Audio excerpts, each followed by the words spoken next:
जैसे हिंदू मंदिरों को टारगेट किया जा रहा है खालिस्तान का समर्थन करने वाले लोगों के तरफ से, क्या लगता है आपको आखिर इनकी क्या मानसिकता है और वो क्या चाहते हैं जो कनाडा के अंदर हिंदू मंदिरों को मुद्दा बना रहे हैं और उनको तोड़ने का काम कर रहे हैं? देखिए, जो खालिस्तानी है ना, ये अपना वर्चस्व दिखाना चाहते हैं वहाँ की सरकार को। हाँ, रीज़न क्या है कि हिंदू जागृत हो रहा है, वहाँ पे भी हिंदू संगठन बन गए हैं कुछ। हाँ, तो ये जो बयान दिया गया ना कि बटोगे कटोगे वाला, ये हाँ। वहाँ के लोगों ने भी सीरियसली लिया जो वहाँ पे हिंदू बैठे हुए हैं। हाँ, तो ये जो जस्टिन ट्रूडो जो हैं, अभी उनको तो अपनी हार दिख ही रही है, ठीक है। और अब उन्हें हिंदुओं का समर्थन भी नहीं मिल रहा, हाँ, ठीक है, क्योंकि सबको मालूम है कि वो प्रो खालिस्तानी थे जस्टिन ट्रूडो। हाँ। हो सकता है ये वहाँ पे चुनाव को देखकर ही इस तरह की जो कुकृत्य हुआ है, हाँ। ये बहुत ही निंदनीय है, जिसकी जितनी निंदा की जाए कम है।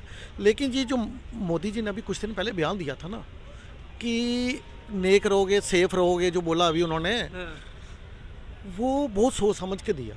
हाँ, उन्होंने बोला एक रहोगे तो सेफ रहोगे, ये भारत के लिए अच्छा है। हाँ, ये कह रहे हैं ये कम्युनल बयान है। कैसे कम्युनल बयान है? मोदी जी ने ये बोला एक रहोगे तो सेफ रहोगे, हाँ, ये भारत के लिए अच्छा है। उन्होंने ये नहीं कहा कि ये हिंदू के लिए अच्छा है हाँ, या मुस्लिम के लिए अच्छा है। हाँ। उन्होंने किसी धर्म का नाम नहीं लिया। बिल्कुल।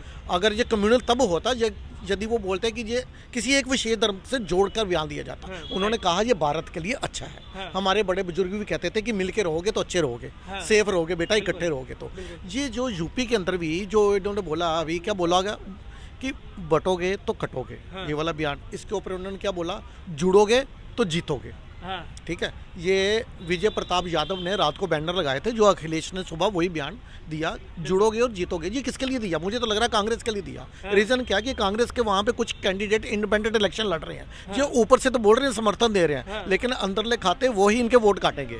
तो शायद ये बयान उनके लिए भी होगा कि जुड़ेंगे तो जीतेंगे, हाँ। कि भाई अब दिल से जुड़ो, ऊपर ऊपर से मत जुड़ो। हाँ। और ये मुझे बताइए, यदि कोई हिंदुओं से जातियाँ पूछे, हाँ। जातिगत जनगणना की बात करे, हाँ। हिंदुओं को जातियों में बांटे, वो सही। हाँ, मुस्लिम से उसकी जाति ना पूछे, वो हाँ। सेकुलर। हाँ, और जो बोले बटोगे कटोगे, वो कम्युनल।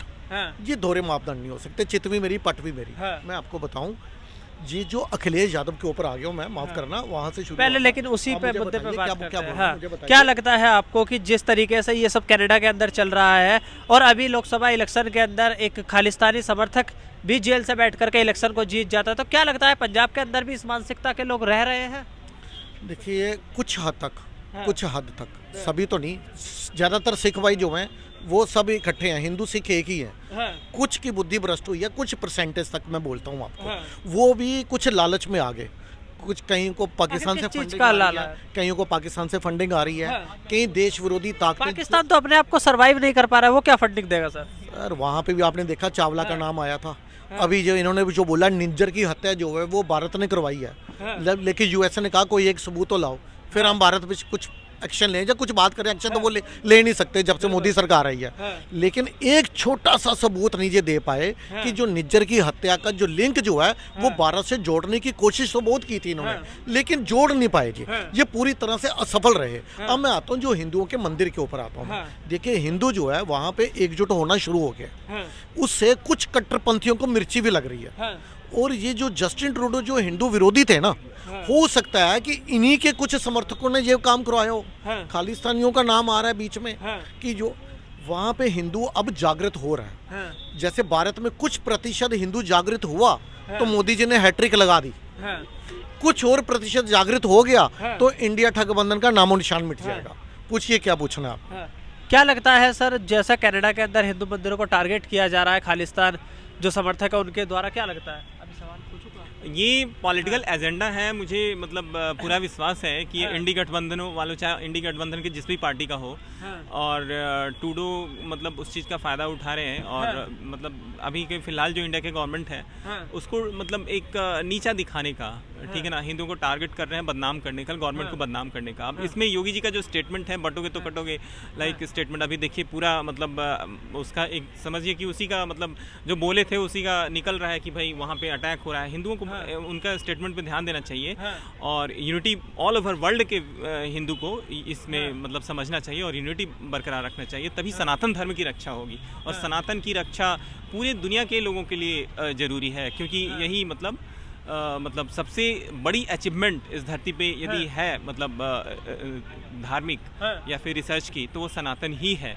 हाँ। और उसकी रक्षा और उसका डेवलपमेंट पूरे दुनिया के लोग, वहाँ के कनाडा के अभी फ़िलहाल के गवर्नमेंट के भी सोचना चाहिए, खालिस्तानियों जो बदमाश हैं हाँ। खालिस्तान के, उनको भी ये सोचना चाहिए हाँ। कि इस टाइप के अटैक से मतलब इंसानी जीवन तबाही होगा, मतलब हाँ। और सनातन धर्म को उनको बिल्कुल टारगेट नहीं करना चाहिए। सर, जिस तरीके से लॉरेंस बिश्नोई धमकी दे रहा है लगातार कि जो भी खालिस्तानी है हम उनको मारेंगे और ये सारी चीज़ें, क्या लगता है लॉरेंस बिश्नोई अटैक करेगा, मारेगा गोल? देखो अभी तक हाँ।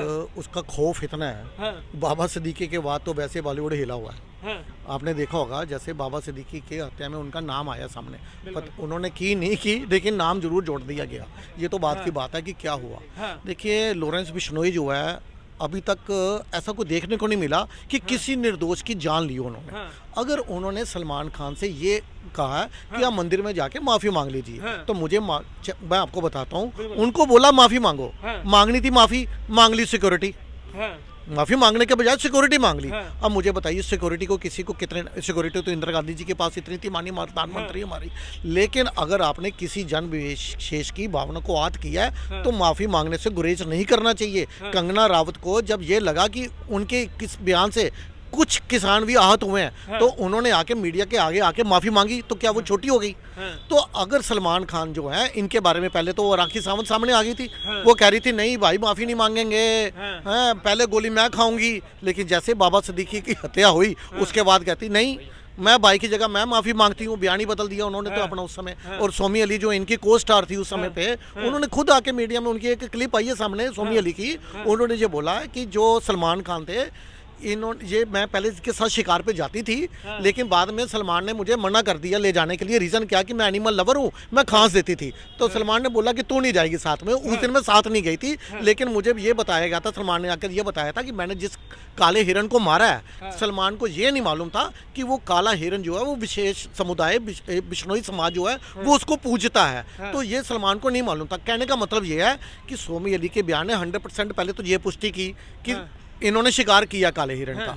मुझे बताइए क्या कोई अगर फिल्म स्टार है, अगर बहुत पैसा है, बड़ा रुतबा है, बड़ा वर्चस्व है, तो उसके लिए कानून अलग है कि वो सड़क पर गाड़ी भी चढ़ा देता है लोगों के ऊपर। आम आदमी हमारे से कोई एक कुछ हो जाता, किसी एक कोई व्यक्ति घायल भी हो जाता, तो अभी तक हम जेल में, हमें जमानत न मिली होती। तो उन्होंने निर्दोष रात को सो रहे व्यक्तियों के ऊपर जो गाड़ी चढ़ाई, उसके बाद भी सलमान को कोई कुछ नहीं। हिरन की हत्या हुई उसके बाद भी वो देख रहे हैं सलमान जो है वो खुले बाहर घूम रहे हैं। उन्होंने इतनी सिक्योरिटी ले रखी है, Y+ सिक्योरिटी मिली हुई है। मैं तो ये कहना चाहता हूँ सलमान भाई, आपसे हिंदू मुस्लिम दोनों आपसे प्यार करते हैं। यदि आपने कुकृत्य किया है जाने अनजाने में, यदि आपसे इस तरह की दुर्घटना होगी, शिकार हो गया, तो आप सिक्योरिटी मांगने के बजाय माफी मांगिए और मामले को यहीं खत्म कीजिए। सर, जिस तरीके से आप ये बोल रहे हैं कि सिद्धू क्या बोलते हैं उसने, लॉरेंस बिश्नोई ने किसी भी निर्दोष को नहीं मारा है, सिद्धू मूसेवाले का क्या कसूर था? देखो सिद्धू मूसेवाला जो है उनके ऊपर भी आपको मालूम है, उन्होंने जो इनके भाई के ऊपर एक दफ़ा कोई अटैक हुआ था, उसमें उनका नाम आया था सामने। उस समय उनको धमकी भी दी गई थी, बाद में सिक्योरिटी भी ले ली इन्होंने। धमकी के बाद सिक्योरिटी ली थी ना इन्होंने, लेकिन जब सिक्योरिटी छीनी गई इनसे, उसका सबसे पहले पब्लिकली जो है वो आम आदमी पार्टी की सरकार ने ही पहले बोला था कि हमने इन लोगों की सिक्योरिटी वापस ले ली है। मीडिया में आके उन्होंने न्यूज़पेपर में प्रिंट कराया था वहां की सरकार ने कि हमने इन लोगों की सिक्योरिटी वापस ले ली है। जब आपने सिक्योरिटी वापस ले ली थी किसी की, तो उसको पब्लिकली करने की क्या जरूरत थी, मैं बताता हूँ आपको। इन्होंने उस समय वोट बैंक की पॉलिटिक्स की कि देखो जी हमारी सरकार आते ही हमने सबकी सिक्योरिटी वापस ले ली। अपने थे जी बड़ा अच्छा कदम बता रहे थे, लेकिन हुआ उल्ट। जैसे ही अराजक तत्वों को पता चला, देखो सिक्योरिटी तभी मिली हुई थी, उनके कुछ दुश्मन थे, जब उनको पता चला सिक्योरिटी तो वापस ले ली गई है, तो उनके तो हौसले बुलंद होने ही थे ना।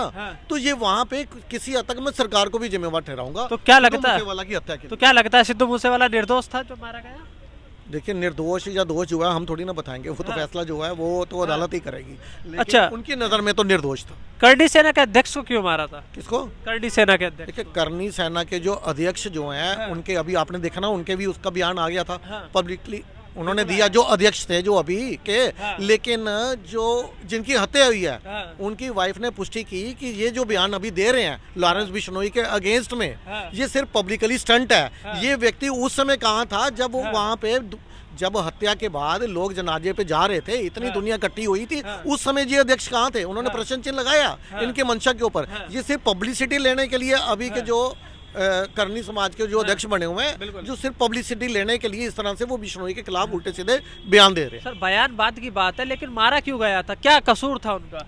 देखिए कसूर तो जो है वो तो लॉरेंस बिश्नोई समाज ही बताएगा कि क्या कसूर क्या था। अगर तो मेरा एक छोटा सा सवाल है आपसे, इस देश के अंदर कानून व्यवस्था बिल्कुल ख़त्म हो चुकी है, इस देश के अंदर जो वो है फैसले हैं वो लॉरेंस बिश्नोई करेगा या कोर्ट करेगा? देखो करेगा तो कोर्ट, हाँ। लेकिन जब कोर्ट किसी को हाँ। बाइज्जत बरी कर देगा हाँ। सबूत के अभाव के कारण, हाँ। और ये जब मालूम है कि काम ये हुआ है, हाँ। देखो अगर मर्डर हुआ हाँ। और उसका अगर वेपन नहीं मिला, इसका मतलब ये तो नहीं बंदा नहीं मारा गया, वो जीवित है, हाँ। बंदा मारा गया, वेपन नहीं मिला। बिल्कुल। अब सबूत के अभाव के कारण अगर सरकार छोड़ रही है, लेकिन जिसके परिवार का या जिसके समाज का जो व्यक्ति गया है उसके अंदर तो रोष रहेगा ना। हाँ। तो ये रोष जो है ना जब आएगा तो वो लीगल इलीगल नहीं देखेगा, वो अपना बदला पूरा करेगा पहले। हाँ। तो ऐसे लॉरेंस बिश्नोई का करनी सेना के अध्यक्ष से भी दंगे चल रहे थे, लड़ाइयाँ चल रही थी, सुदीप मूसेवाला से भी चल रही थी, रेपिस्टों से क्यों नहीं चल रही है इसकी लड़ाई, किसकी लड़ाई का आपका? लॉरेंस बिश्नोई की? देखो कभी कोई ऐसा तो खुदा के खास्ता कभी लॉरेंस बिश्नोई के साथ इंजा इनके कभी समाज के साथ हाँ। किसी ने इस तरह दुष्कर्म करने की हिम्मत नहीं दिखाई। नहीं, जो लोग कर रहे हैं उनके खिलाफ क्यों नहीं कुछ एक्शन ले रहा मुझे लॉरेंस बिश्नोई? अब देखिए रेप की घटना जो है वो तो अनगिनत, हाँ। आप अगर उसका अगर डाटा सामने लगाएं हाँ। तो कई हजारों लाखों का निकलेगा, तो वो किस किस को धमकी देते फिरेंगे मुझे बताइए आप। तो आप ये मानते हैं कि वो जिसको भी धमकी दे रहा है वो जायज है? देखो हाँ। अभी तक उसने किसी निर्दोष को धमकी नहीं दी, किसी अच्छा, इनोसेंट को धमकी नहीं आपका मिली। कहना है करनी सेना के अध्यक्ष निर्दोष नहीं थे? कौन? करनी सेना के अध्यक्ष। देखो उन्हें तो वो लग ही रहा था ना कि दोषी थे उनकी नजर में, तभी तो दी उन्होंने नहीं, धमकी। उसकी नजर में लगने न लगने से सर फैसला नहीं होता ना। अब बाकी फैसला तो कोर्ट ही करेगी ना। अगर हम मुझे मान आप लेते थोड़ी हैं, करेंगे यहाँ पे। एग्जाम्पल देता हूं मैं आपको, आपको किसी की बात बुरी लगती है, आप उसका मर्डर करेंगे या उसके खिलाफ एफआईआर करेंगे? पहले एफआईआर करेंगे। तो वो एफआईआर क्यों नहीं कर रहा है? देखो पहले तो उनको भी धमकी नहीं ऐसे नहीं दी गई थी, पहले उनसे भी इस तरह की रिक्वेस्ट की गई थी, हाँ। आपने जो कुकृत्य किया उसके लिए माफी मांगे। हाँ। लेकिन जब उनके बार बार फिर वही बात बाद में धमकी में बदल गई, हाँ। जो गुजारिश थी हाँ। वो धमकी में बदल गई। हाँ। लेकिन जब आप गुजारिश को भी लाइटली ले रहे हो, किसी की धमकी को भी लाइटली ले रहे हो, हाँ। तो फिर वो धमकी बाद में हिंसा का रूप धारण करेगी। हाँ। अच्छा एक चीज़ बताइए मेरे को, एक इंसान जेल से बैठ करके लोगों का मर्डर करवा देता है, लोगों को धमकियां दे देता है, वीडियो कॉल पे इंटरव्यू दे देता है, ये सब कैसे पॉसिबल हो पा रहा है? क्या हमारी कानून व्यवस्था बिल्कुल खत्म हो चुकी है? आपको तो लग रहा है खाली लॉरेंस बिश्नोई ने ही जेल के अंदर हाँ। से किसी को धमकी दी है? हाँ।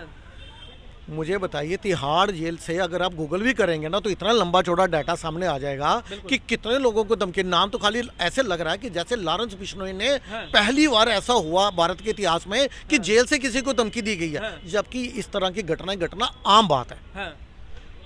लॉरेंस बिश्नोई के भाई के ऊपर भी इनाम रख दिया है, पता है जी आपको? लॉरेंस बिश्नोई जो हैं वो अनमोल सारे बिश्नोई के वो ऊपर- अंदर हैं और हाँ। कह रहे हैं कि जो सारे जो काम है हाँ। वो उनके भाई को सौंप दिए गए हैं, वही जो सारे काम जो है वो लॉरेंस बिश्नोई के भाई जो है अनमोल गैंग को बिश्नोई, संभालने का काम जो है वो वही कर रहे हैं। हाँ। तो इसलिए उनके ऊपर इस तरह से एक्शन ली जा रही है। हाँ। क्या लगता है